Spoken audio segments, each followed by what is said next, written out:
I've been involved in. I've known Jill for many years, and she's incredibly inspirational because she wants to build community for her children, but also for all of us.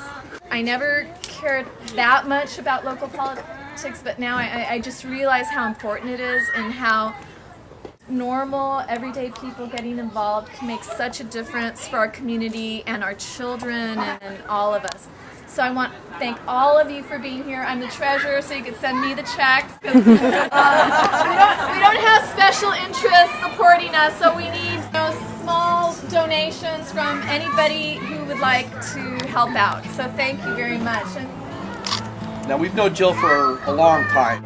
Our kids went together at the community congregational preschool, and now they're going to high school together. And I think she inspired all of us to want to get involved in the community, to care a little bit more. A good example of that is we'd all sit around lamenting about our local school board. And Jill didn't talk. She actually got up and went to work and ran for the school board twice. Now, she didn't win those elections, but I think what she did was show us all a leadership by example. And I was grateful for her for doing that. It's kind of an old cliche about somebody being a voice for the community. I think Jill is that voice. We know how she feels about things. We know the professional businesswoman in her, and we also see the mother in her and how she sees issues. And I am Victor Galvez. I am the husband of Jill, and I want to thank everybody for being so supportive of her. She has a passion and love for this city. She's really adopted this city. Like, she had been born here. She wants to provide leadership.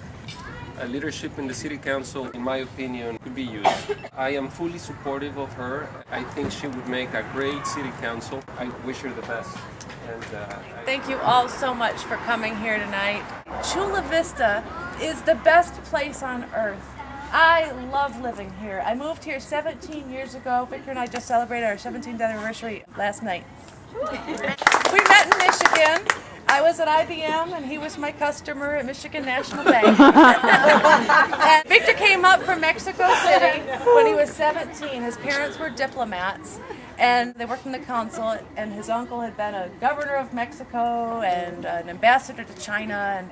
And he was so handsome and educated, and where did he get that beautiful accent? His mom came down with colon cancer, and so Victor left his work and came out here in 1992. And a couple months later, he proposed, and we moved across the country together. And since my family was so far away, I was determined to make new family here, and I thank you for being part of my life and part of my kids' lives. When I came to work here, one of my first jobs was working at AT&T. My job was to go to businesses that had never done business with AT&T before, track them down, and convince them to do business with AT&T. And AT&T was more expensive than anyone out there back then. And it was a recession economy, so I really had to sell.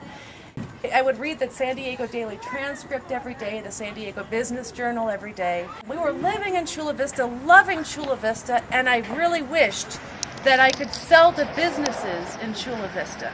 But unfortunately, we just don't have businesses here in Chula Vista that AT&T sales reps are interested in calling on. Of the 150 publicly traded companies in San Diego County, not one of them is headquartered here in Chula Vista.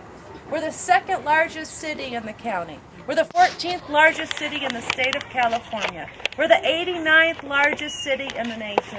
And not one publicly traded company is headquartered in Chula Vista. And that's a shame, because publicly traded companies bring good, high-paying jobs. As much as I love Chula Vista and you all love Chula Vista, and most of you are parents, and we have lots of schools and lots of teachers here in Chula Vista, unless our kids want to be teachers or go into some sort of public service, they are not going to be working and living in Chula Vista. We're not going to be living and working and helping our kids take care of our grandkids unless we do something about that. And I am bound and determined to do something about that. There are two things that can change and transform Chula Vista. We call them the bookends of Chula Vista. On the west side, we have our beautiful bayfront, 500 acres of developable land. The city and the port and the Environmental Health Coalition and many different groups got involved and created a Bayfront Master Plan that's quite extraordinary. One of the centerpieces of the Bayfront Master Plan is the development of a world-class hotel convention center. Something that would be showcased right in the middle of a landmark park with beautiful shops and things for us to go to, a nice economic stimulus engine on the west part of Chula Vista. But closer to my heart, because I love education, is our 260 acres of university space that's on the eastern part of Chula Vista. It's a stone's throw from the Olympic Training Center if you have really strong arms.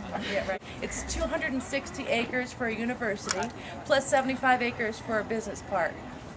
Most business community clusters develop around universities. Universities would have large mainframe computers. Businesses used to cluster around the universities so that they could use the mainframe, and they would start new businesses very close to a research campus.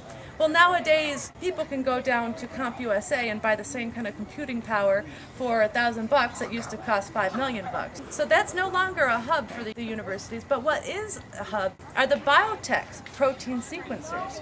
Pharmaceutical companies have started locating around UCSD so that they could use the protein sequencers. Companies like to be around inexpensive talent and students and high-tech equipment. None of us can predict what the next big thing is. Nanotechnology, green energy, we don't know what it's going to be. But the point is, we need to get a research university in Eastern Chula Vista because that is what's going to provide an economic stimulus so that we can bring our kids back here. We need to do more to attract businesses here. If a biotech company no longer needs to use the protein sequencer at UCSD, why are they paying for square footage in La Jolla? Why can't we bring businesses here?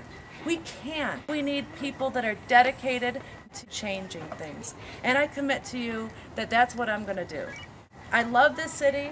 I'd like to see things happen in this city. I'm ready to work for it, ready to work for you. And I appreciate your support tonight. We love you. Yeah, we do.